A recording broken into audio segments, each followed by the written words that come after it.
Neraka itu ngeri, saudaraku.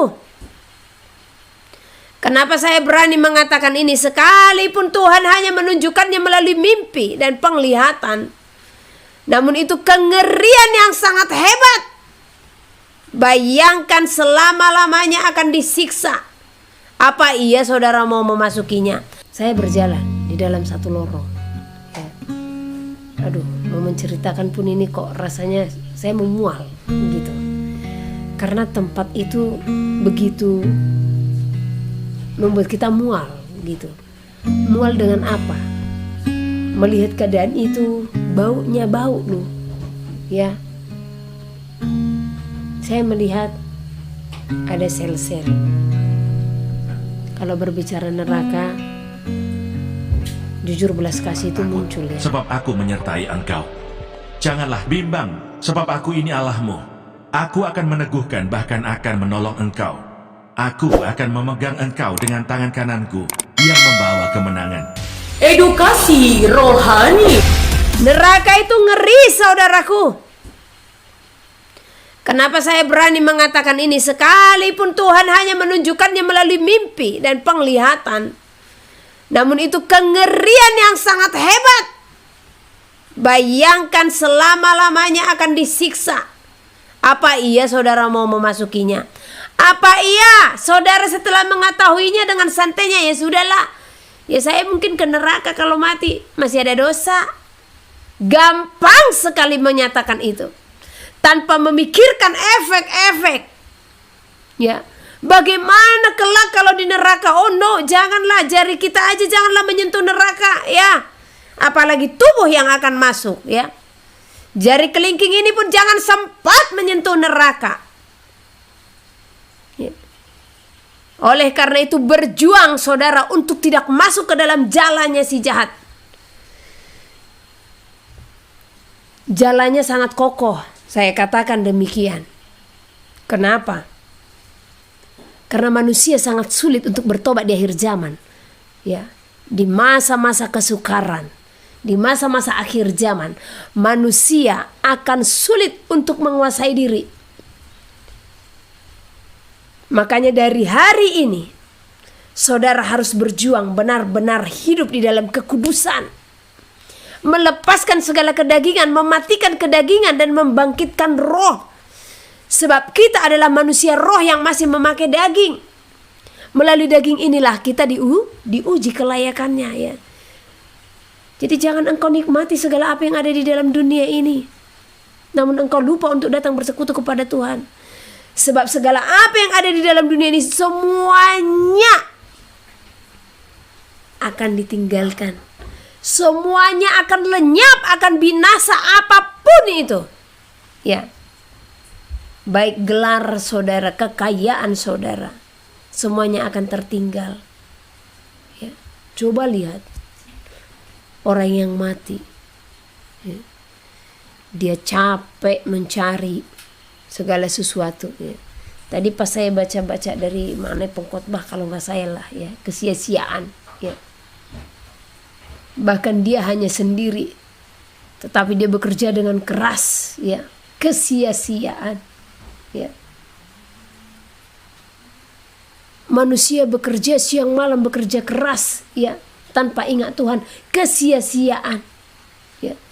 Jadi sudah sangat banyak kesia-siaan yang telah dilakukan oleh manusia. Coba, saudara lihat hidup saudara, tiap hari jam 8 pagi.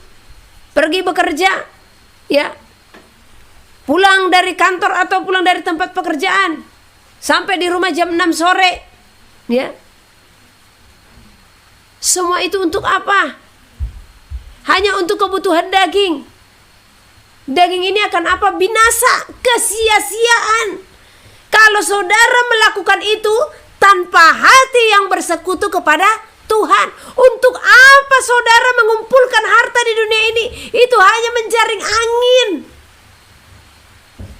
Itu hanyalah kesia-siaan. Ya. Jadi kalau saudara melakukan pekerjaan pagi, siang, malam tanpa memberikan hidup sepenuhnya kepada Tuhan, itu hanyalah kesia-siaan belaka. Saudaralah yang akan ikut dalam jalannya si jahat tadi, jala iblis tadi. Ingat, sangat banyak yang masuk ke dalam jala iblis. Jadi keluar. Kalau saat ini engkau terikat di dalam jala itu, keluar. Kalau engkau sudah sempat terjerat di dalam jala itu, keluar. Hanya Tuhan yang mampu mengeluarkanmu dari jerat yang telah dilakukan oleh si iblis. Tetapi ingat, kuasa Tuhan terlebih besar. Tetapi jangan kita menyampaikan perkataan kuasa Tuhan lebih besar, ya. Tapi tidak ada perbuatan, sama saja kosong, sama saja mati. Iman tanpa perbuatan hakikatnya adalah kosong. Kalau engkau hanya percaya Tuhan menyelamatkan, Tuhan penuh kuasa, namun kalau engkau tidak ada perbuatan, sama saja hakikatnya itu mati, ya. Jadi coba selidiki iman saudara, ya. Apa iman saudara? Iman yang tumpul. Saya berdoa sebenarnya, kiranya jangan saya hanya yang diberikan penglihatan-penglihatan itu, ya. Sedikit loh saudara-saudara yang akan ikut masuk ke dalam kerajaan surga, sangat sedikit. Karena apa? Surga itu sangat kudus. Nggak sembarangan masuk dalam surga, nggak sembarangan, ya. Nggak asal-asalan. Nggak cukup dengan kita berkata, Tuhan kan telah datang memberikan kasih karunia, sekali selamat tetap selamat. Apa iya saudara bisa selamat dengan tidak mengampuni? Apa iya saudara bisa selamat dengan akar kepahitan yang masih saudara pelihara? Apa iya saudara bisa selamat dengan kemarahan yang masih diam di dalam hati saudara? Hanya karena saudara sudah berdoa, gitu, bisa selamat. Wow, segampang itukah masuk surga? Hanya berseru Tuhan, hanya berdoa tolong aku Tuhan, selamatkan aku. Tapi tidak ada perjuangan untuk melepaskan semua karakter-karakter yang tidak benar. Tidak segampang itu masuk surga. Selama ini banyak manusia berpikiran kalau masuk surga itu simpel saja. Tuhan Maha Pengasih, Tuhan Maha Pemurah, Tuhan Maha Penyayang, Tuhan Maha Adil. Itu yang harus kita pegang kalau kita setelah mengenal Tuhan. Jadi sekarang yang perlu saudara selidiki, saudara sudah mengenal Tuhan atau enggak? Atau hanya tahu Tuhan saja, Tuhan Maha Kasih? Karena kalau saudara tahu, saudara mengenal Tuhan, wow, penghakiman itu besar di dalam tangan Tuhan. Keadilannya akan Dia nyatakan. Setiap kita harus mempertanggungjawabkan segala perbuatan kita selama kita berada dalam bumi. Ada catatan saudara atas semua itu. Jadi jangan terlalu santai, ya. Semua catatan-catatan hidup kita ada tercatat. Di saat engkau berpikiran buruk tentang sesamamu, di saat engkau mencela sesamamu, di saat engkau memfitnah sesamamu, ya, di saat engkau berpikiran negatif tentang sesamamu, semua ada catatan. Apa iya kalau kita belum membersihkan itu bisa masuk surga dengan Tuhan ampuni aku akan segala kesalahanku? Terlalu sepele kita menganggap surga itu. Hati-hati, ya. Surga itu kudus, sempit dan sesak jalan untuk memasukinya. Kalau hati pikiranmu masih terikat akan dunia, jangan harap masuk surga. Kalau engkau masih cinta akan hartamu, jangan harap engkau masuk surga. Kalau engkau masih menyayangkan segala sesuatu apa yang ada dalam bumi, jangan harap engkau masuk surga. Tetapi di saat engkau bisa melakukan kehendak Bapa, engkau memiliki kasih, engkau di dalam kekudusan, engkau berserah penuh, tidak ada ketakutan, tidak ada kekhawatiran, ya, berjalan di dalam ketulusan, maka percaya di dalam imanmu yang mengakui Dia sebagai Tuhan dan Juru Selamat, maka percaya di saat hari sudah senja, ya, Tuhan akan membawa domba-dombanya kembali. Percayalah, kita akan dibawa kembali dengan pribadi-pribadi yang seperti saya katakan tadi, berserah penuh, berpaut kepada Tuhan, berpadan kepada Tuhan, terikat di dalam Tuhan, ya. Jadi tidak cukup hanya berseru Tuhan, Tuhan, gak cukup, ya.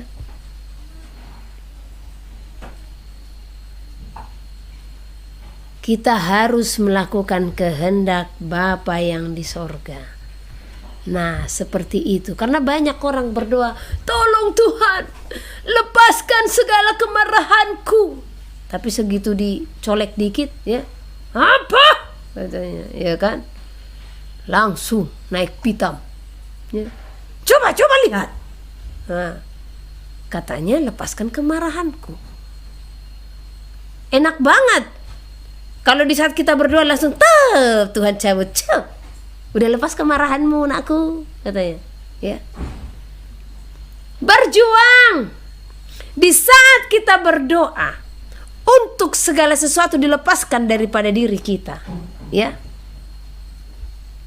Di saat itu juga ujian pun akan diberikan kepada kita. Namun ketahuilah di saat itu Tuhan menyatakan pertolongannya. Di saat apa? Kita bisa sangkal diri. Itu kuncinya. Sangkal diri, pikul salib, ya. Ini ada yang jalan-jalan di kakiku ini. Sangkal diri, pikul salib setiap hari. Ya. Coba saudara buka, kita buka ya. Jangan saudara, saya juga harus buka. Lukas 9. Tadinya ini nggak ada ayat-ayat firman yang mau saya sampaikan, hanya pemberitahuan kalau iblis sedang menebar jalanya. Ngeri aku melihatnya itu.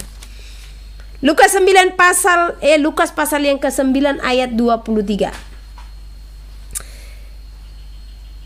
Katanya kepada mereka semua, setiap orang yang mau mengikut aku, ia harus menyangkal dirinya, memikul salibnya setiap hari dan mengikut aku. Aduh. Jadi kalau saudara katakan mau mengikut Tuhan, ya, mau nggak mengikut Tuhan? Siapa nih yang mau mengikut Tuhan? Angkat tangan dulu, ya kan? Gimana caranya angkat tangan, Bu? Tempel sehelu-helu, ya. Kalau kita katakan mau mengikut Tuhan, firman Tuhan katakan harus siap apa? Menyangkal diri, pikul salib setiap hari, ya. Bukan setiap minggu, bukan setiap bulan, setiap hari. Sekali lagi saya akan bacakan katanya kepada mereka semua.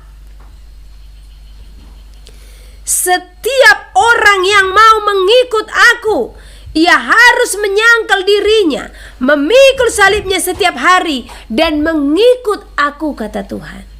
Ya. Ini syarat-syarat mengikut Tuhan. Kenapa harus setiap hari? Kenapa nggak setiap minggu atau setiap bulan? Karena tidak ada seorang pun yang tahu waktu hidup kita. Kita tidak ada seorang pun yang tahu waktu Tuhan dalam hidup kita. Ada nggak saudara yang bisa menjamin besok pagi saudara masih bangun atau enggak? Ada nggak? Nggak ada ya. Nggak ada seorang pun yang bisa menjamin hidupnya.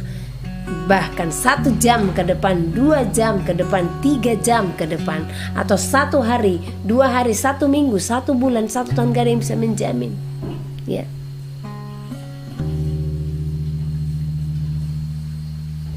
Oleh karena itu, supaya waktu Tuhan itu tiba dalam hidup kita, kita didapatinya setia, ya. Nah, di situ pentingnya kita sangkal diri setiap hari. Jadi kalau hari Tuhan, kalau satu contoh malam ini saya mati nih, ya, tapi saya sudah bereskan semua kehidupan saya.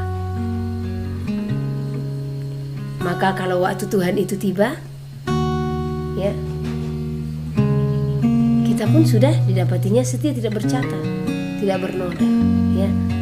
Jadi kita tidak masuk ke dalam jala atau perangkap daripada si jahat, ya. Nah, jadi selidiki hidup saudara, ya. Apakah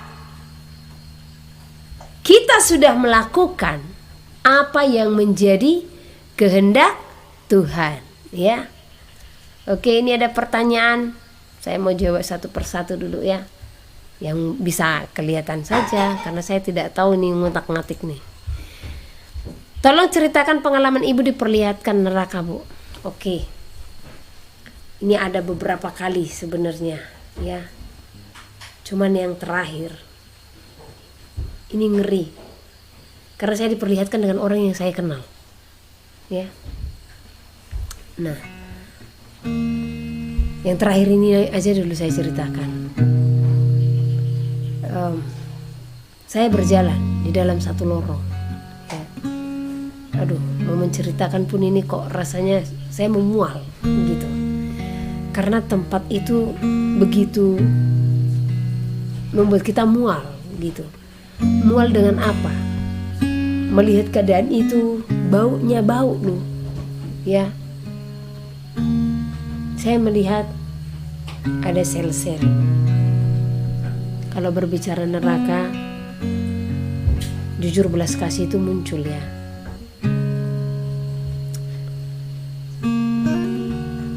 Jadi saya bisa rasakan gimana hati Tuhan. Tuhan tidak berkenan dengan kebinasaan umatnya, ya.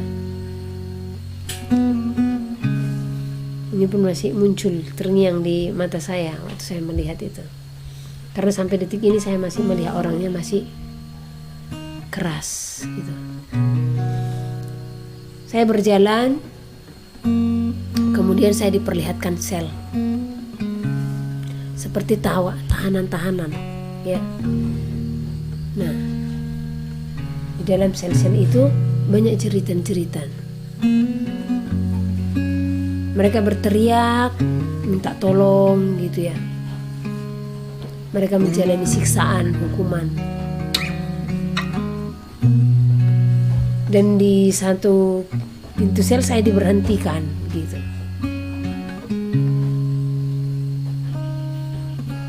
Saya melihat orang yang dulu saya kenal. Saya sangat mengasihinya, ya. Ya gimana lah kita dengan saudara seiman, ya. Saya melihat dia ada di sana. Saya kaget sebenarnya dan saya tidak mengharapkan.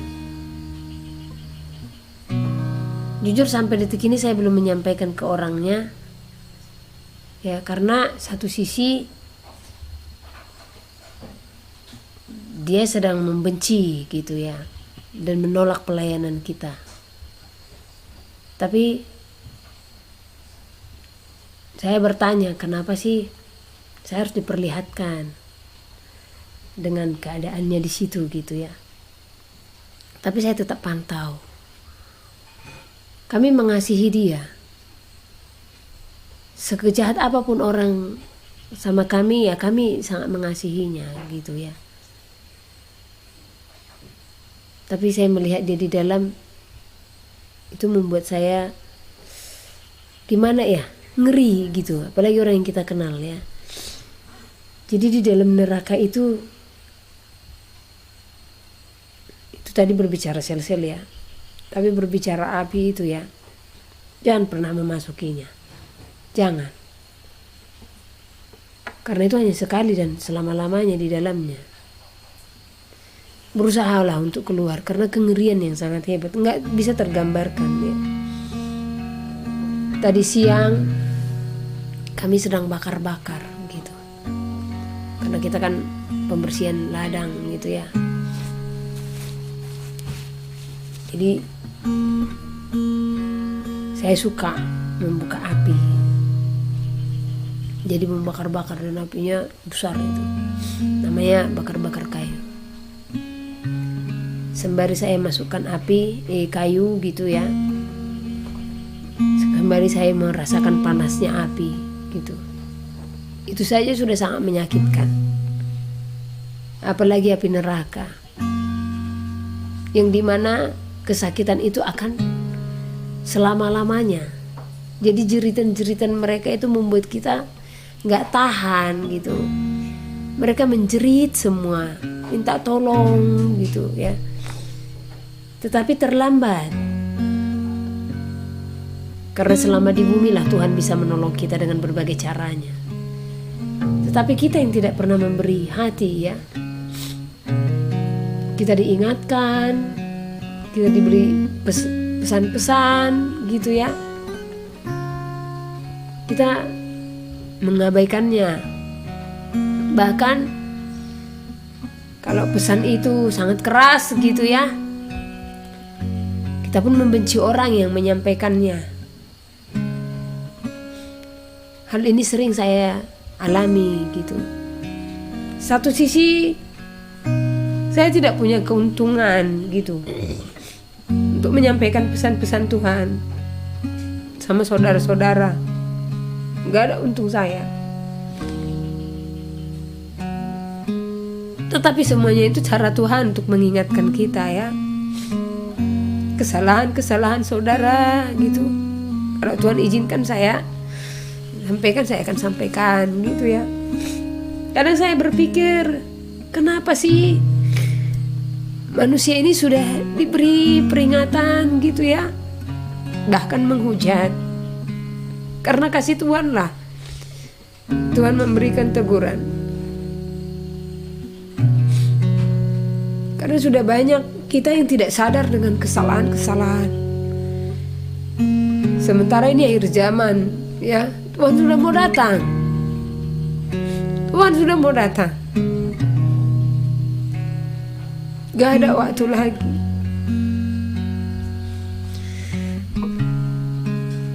Perbarui seluruh hidup saudara. Neraka itu sangat ngeri ya. Makanya kadang saya malas menceritakannya, tetapi saya harus ceritakan supaya saudara tidak masuk. Karena saat itu yang saya lihat Tuhan itu bersedih gitu ya. Di saat manusia menjerit, Tuhan tolong kami katanya. Dan Tuhan itu pun menangis gitu. Apa yang Tuhan katakan? Terlambat anakku, terlambat. Selama di bumi lah aku menolongmu, kata Tuhan. Jadi jikalau hari ini engkau mendengar suara Tuhan ya, sekalipun teguran itu agak keras gitu, terimalah.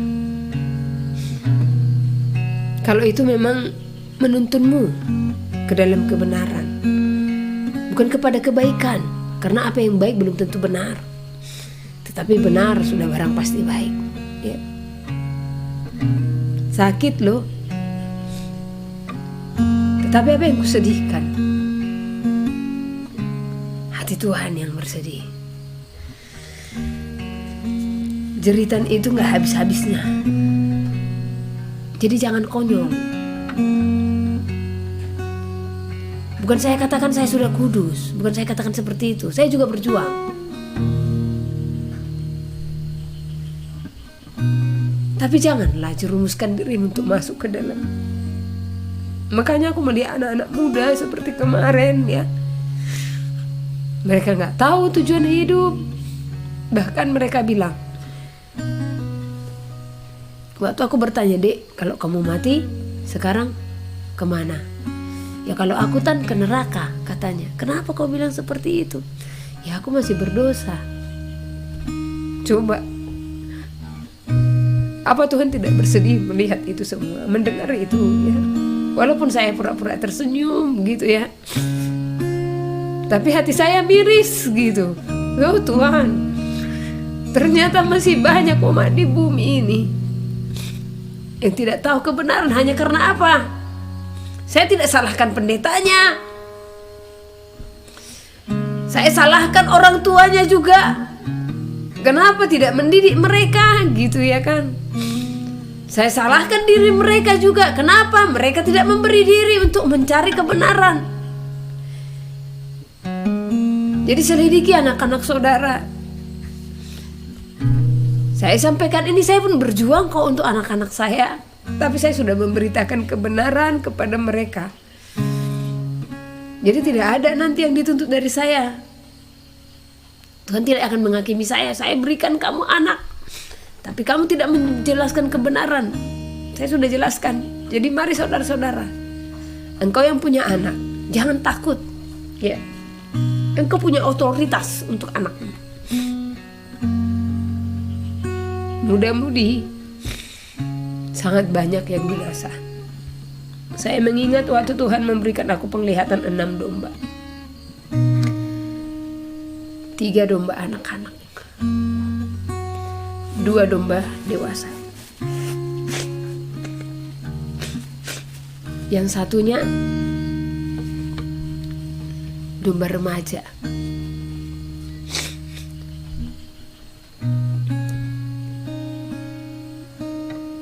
Itu berbicara apa? Anak-anak muda banyak yang terjerat. Selamatkan anak-anakmu. Jangan fokus dengan keselamatan diri sendiri, tetapi anak-anak kita tidak kita tuntun. Lepaskan mereka dari jerat-jerat dunia. Iblis sedang menjala manusia. Saking banyaknya manusia yang sudah terjatuh, saking banyaknya manusia yang sudah terseret ke dalam perangkap-perangkapnya, perangkap iblis yang begitu besar. Jadi dia tidak hanya menangkap saja manusia itu, dia sudah menjala. Karena sekecil apapun kesalahan kita, kita tidak layak untuk masuk surga. Jangan sepele dengan neraka. Jangan sepele dengan perkataan itu. Kalau Tuhan memperingatkan engkau, menegurmu akan segala kesalahanmu, baik melalui siapapun, baik melalui saudaramu, ya, baik melalui hamba-hamba Tuhan, dengarkan itu. Firman Tuhan berkata, jikalau hari ini engkau mendengar suara Tuhan, jangan keraskan hatimu. Ya. Tuhan mengasihi kita semua. Dia tidak pernah mengkehendaki kebinasaan umatnya. Jadilah benih yang tumbuh di tanah yang subur. Janganlah engkau menjadi benih yang jatuh di pinggir jalan, yang jatuh di bebatuan, dan yang jatuh di semak duri. Jangan. Itu semua berbicara anak-anak Tuhan yang sudah mengetahui kebenaran firman, namun banyak keterikatan. Oh ya rada.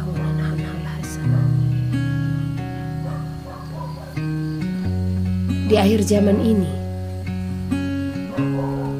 perumpamaan benih yang jatuh di semak duri banyak terjadi di antara orang-orang yang menyatakan diri sebagai anak-anak Tuhan. Pada akhirnya mereka gagal di dalam keterikatan akan dunia ini. Mereka sudah memberi diri hidup di dalam Tuhan, sudah mendengar firman Tuhan, sudah melakukannya. Mereka pun sudah bertumbuh di dalamnya. Namun pada akhirnya mereka pun terikat dengan keadaan mereka di dalam dunia ini, dengan jerat-jerat yang mengikat mereka, baik jabatan, harta, kedudukan, dan apapun yang dimiliki. Hati-hati. Jerat iblis yang paling besar menjerat anak-anak Tuhan itu di dalam apa? Di dalam keberadaan, di dalam keadaan yang semakin naik. Engkau akan diberikan kesuksesan. Engkau akan diberikan kenaikan-kenaikan jabatan yang tanpa saudara pikirkan. Itu pun bisa menjadi jerat yang nantinya itu yang akan menjerat saudara sulit untuk mencapai destiny, ya. Yang pada akhirnya cinta akan uang. Di mana harta berada, di situ hatinya berada. Ingat 2 Timotius 3 ayat 15 kita baca. Hosana, Hosana. Tadinya mau simple ibadah ini, tapi nggak boleh dengan rancangan kita ya. 2 Timotius 3 ayat 1. Keadaan manusia pada akhir zaman. Ini keadaan inilah yang membuat iblis menabur jalannya, ya, dan dia sedang menjala manusia karena jumlah manusia yang terjerat sangat banyak. Jumlah manusia yang memiliki kesalahan-kesalahan sangatlah banyak.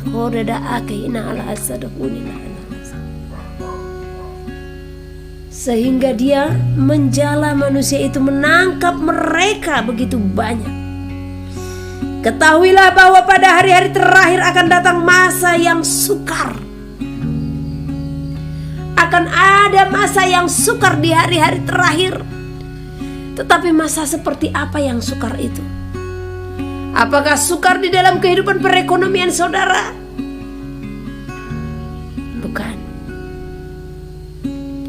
Tetapi kesukaran itu yang paling nyata. Manusia akan mencintai dirinya sendiri dan menjadi hamba uang.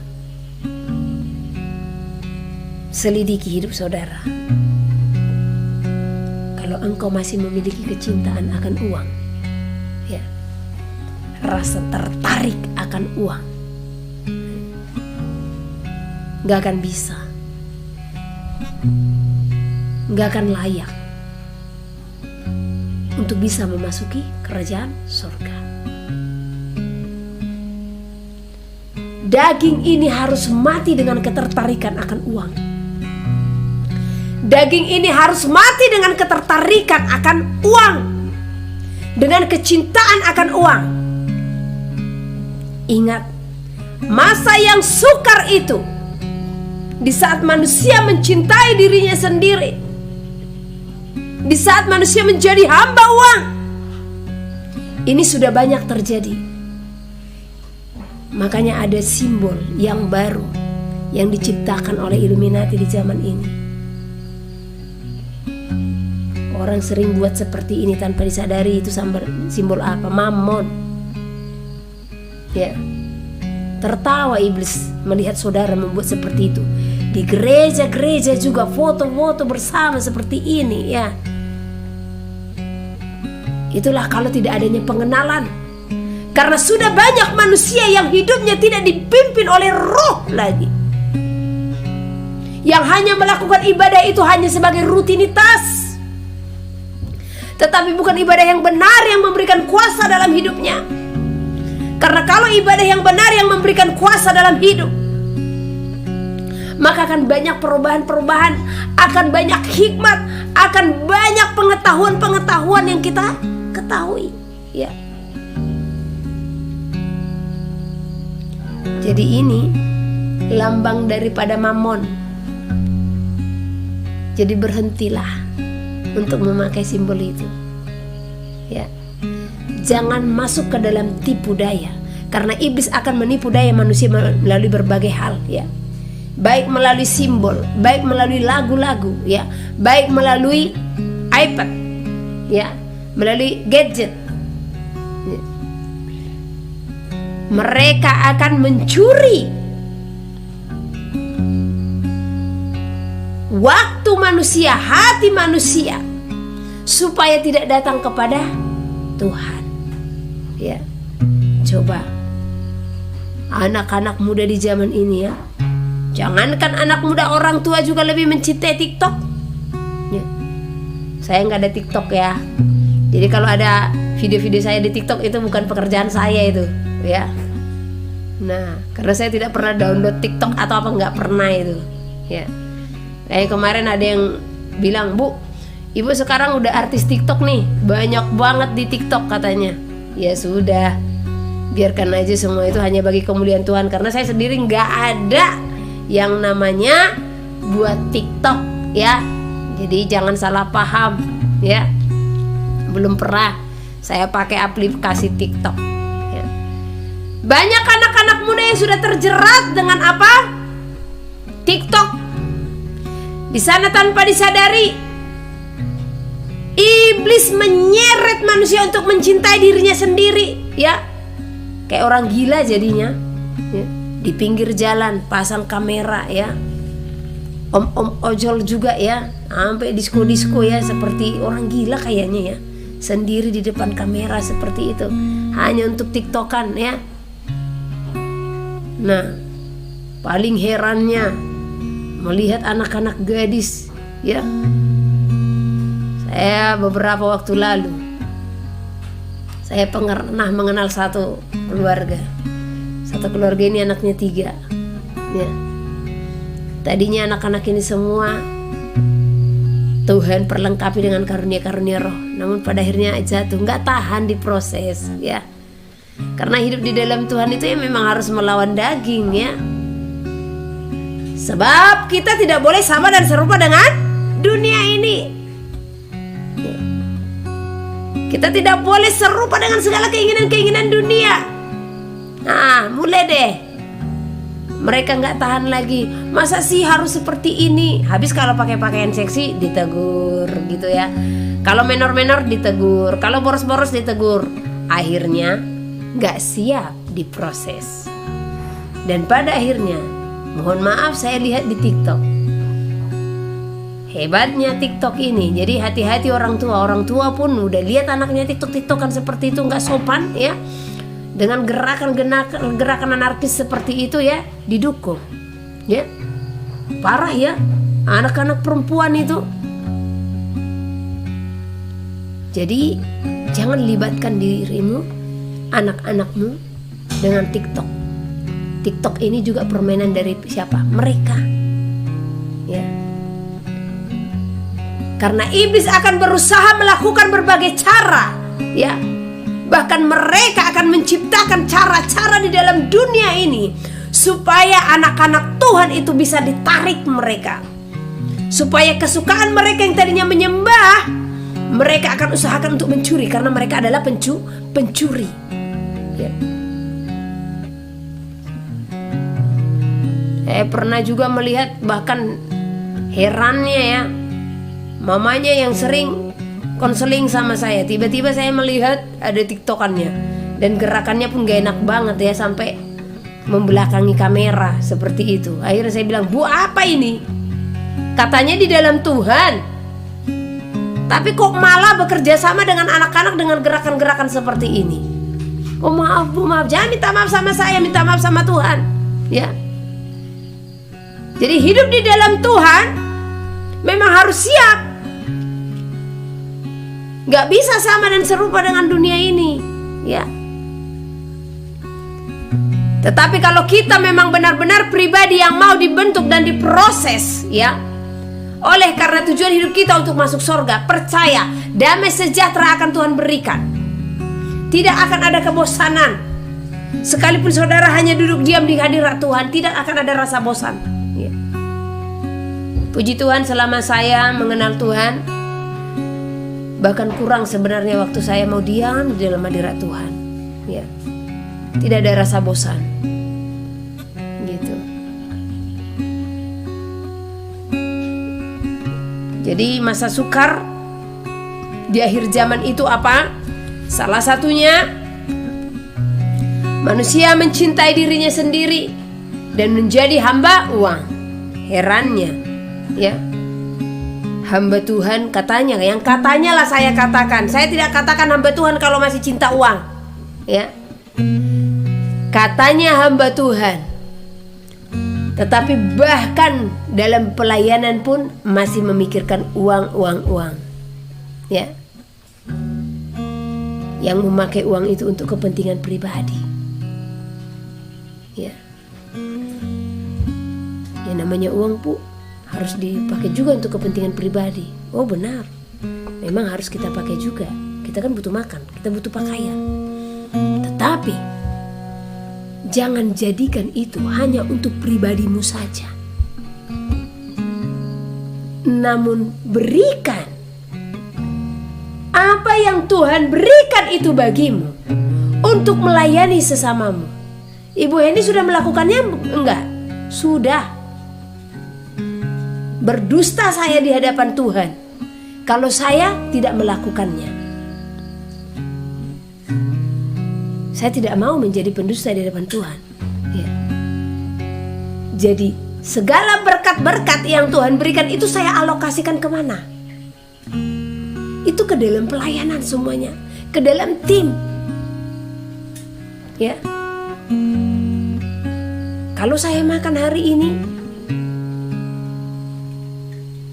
orang-orang beserta saya juga harus makan. Tidak ada perbedaan. Ya. Hidup kami sederhana.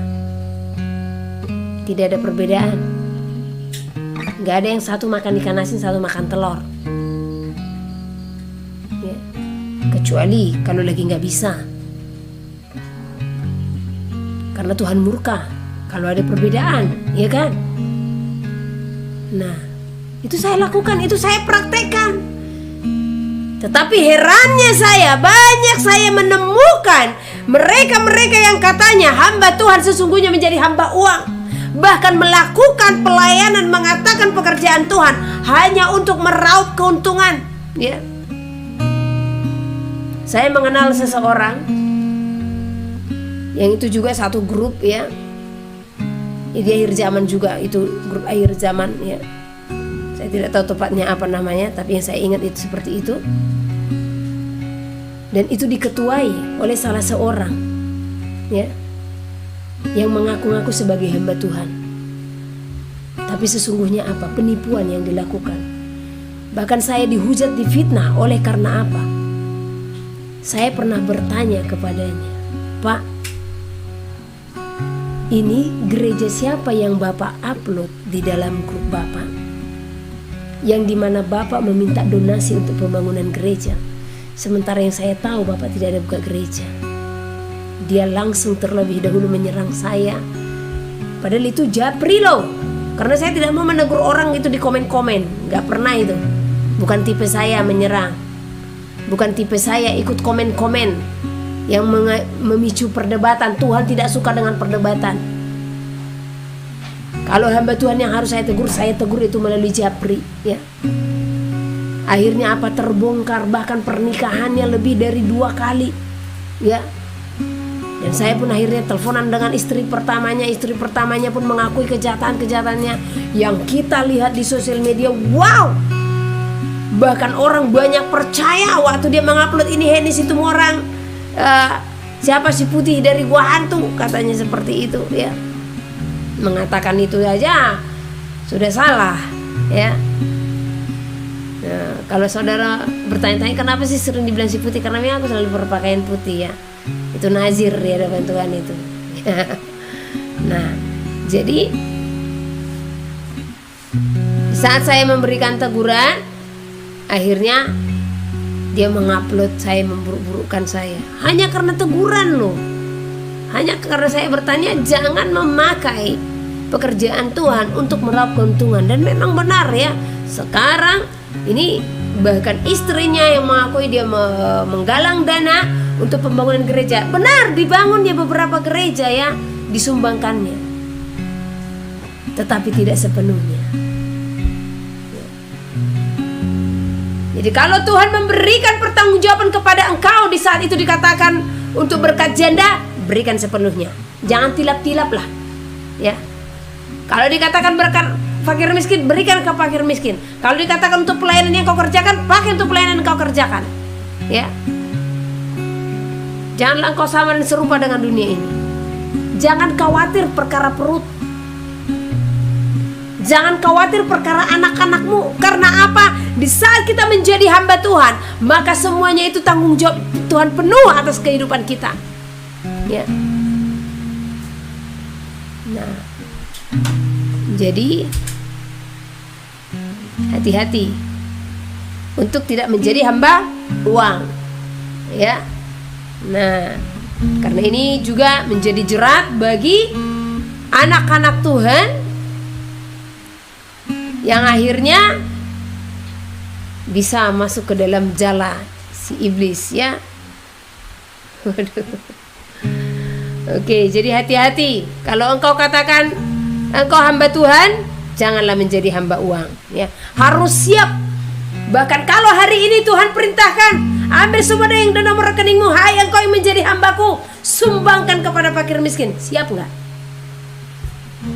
Siap ya. Nah, saya bukan orang yang munafik untuk melakukan semua itu. Saya bukan orang yang munafik untuk memperkatakan semua itu. Karena itu saya lakukan ya. Itu saya kerjakan. Karena sampai detik ini, semenjak aku mengenal Tuhan, saya hidup di dalam mujizat Tuhan. Dia adalah Tuhan yang mencukupkan. Sedikit kesaksian, saya mau bersaksi kepada saudara ya. Hari Sabat lalu, hari Sabtu yang lalu kan saya cerita kalau saya ditegur Tuhan bahkan melalui petir ya. Pergilah ke Manado katanya. Saya siap. Akhirnya saya taat ya. Saya taat. Walau jujur saya tidak punya apa-apa ya. Saat ini kami lagi berdoa pembangunan untuk rumah doa. Walau itu hanya dari papan, tetapi itu menjadi topik doa kami ya.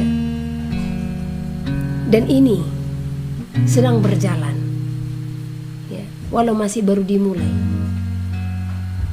tetapi model kami model iman. Di saat aku ada berkat sedikit, saya tambahin bahannya sedikit. Ada berkat sedikit, saya tambahin. Jadi lagi dikerjakan karena kan papan. Jadi disingsoin nih papannya. Ada nanti uang ya, kita kasih disingso sampai nanti papannya selesai cukup untuk membangun itu.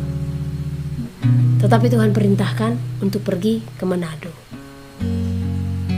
Hari Senin lalu saya cek uang di ATM saya, itu sekitar 4 juta ya. Sebelum Senin ya 4 juta. Ke Manado itu tiket bukan tiket yang murah. Apalagi yang Tuhan perintahkan ini 4 ya. Dan saya cek tiket dari satu ke Manado, Sulawesi ini ya. Sulawesi satu ke Sulawesi yang lain mahal ya. Tetapi kita tidak bisa mengukur kuasa Tuhan. 4 juta ini, 2 jutanya saya kasih ke tukang sinso supaya bahan untuk bangunan rumah doa bertambah ya. Setiap hari pekan, hari Senin kami harus belanja ya. Yang sesungguhnya itu minimal ya, sudah minim banget itu 700-an.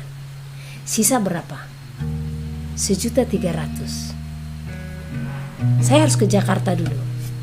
Saya cek tiket Jakarta 1.400.000. Ya, saya cari yang lebih murah. 1.400.000 itu ke Halim. Puji Tuhan dapat 800 sekian. Ya, 800 sekian lah. Jadi sisa uang berapa? Sekitar 400 sekian lagi, ya. Nah, 400 sekian itu saya pegang. Tetapi tanpa kita khawatir, ya.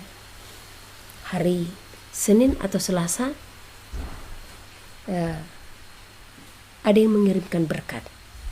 Itu tiket ke Manado. Ya, puji Tuhan. Ya. Nah, jadi nanti berikutnya lagi ke Manado, ke Sulawesi yang lain, itu nyata kuasa Tuhan, gitu. Jadi hiduplah di dalam apa? Pimpinan Roh Kudus. Tanpa kita cinta uang. Dari sejak saya kenal Tuhan sampai detik ini, itu selalu nyata dalam hidup saya. Galatia pasal 5. Kemerdekaan Kristen. Supaya kita sungguh-sungguh merdeka, Kristus telah memerdekakan kita.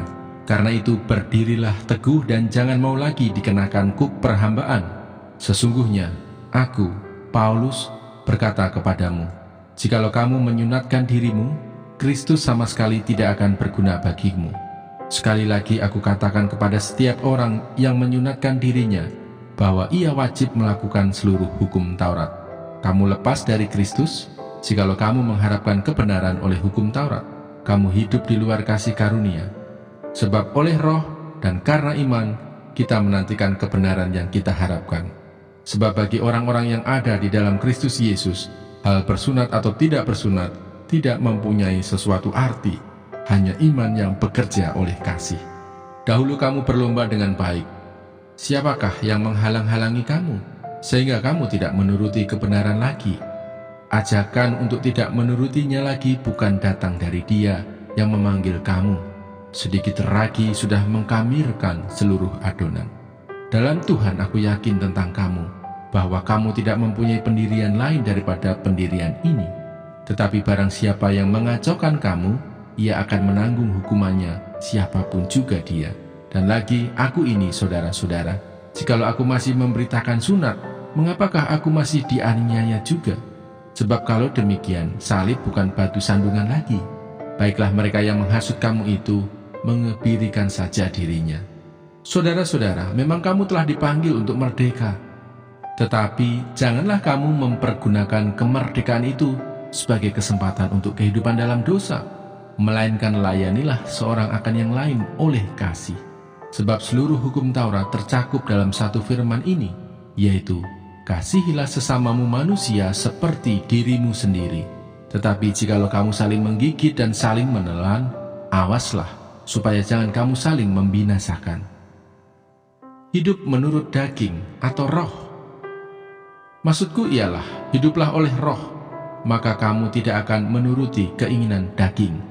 Sebab keinginan daging berlawanan dengan keinginan roh, dan keinginan roh berlawanan dengan keinginan daging.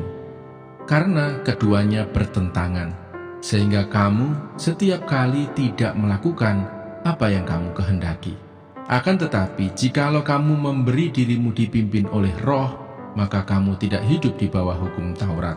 Perbuatan daging telah nyata, yaitu percabulan, kecemaran, hawa nafsu, penyembahan berhala, sihir, perseteruan, perselisihan, iri hati, amarah, kepentingan diri sendiri, percideraan, roh pemecah, kedengkian, kemabukan, pesta pora, dan sebagainya. Terhadap semuanya itu kuperingatkan kamu, seperti yang telah kubuat dahulu, bahwa barang siapa melakukan hal-hal yang demikian, ia tidak akan mendapat bagian dalam kerajaan Allah. Tetapi buah roh ialah kasih, sukacita, damai sejahtera, kesabaran, kemurahan, kebaikan, kesetiaan, kelemah lembutan, penguasaan diri.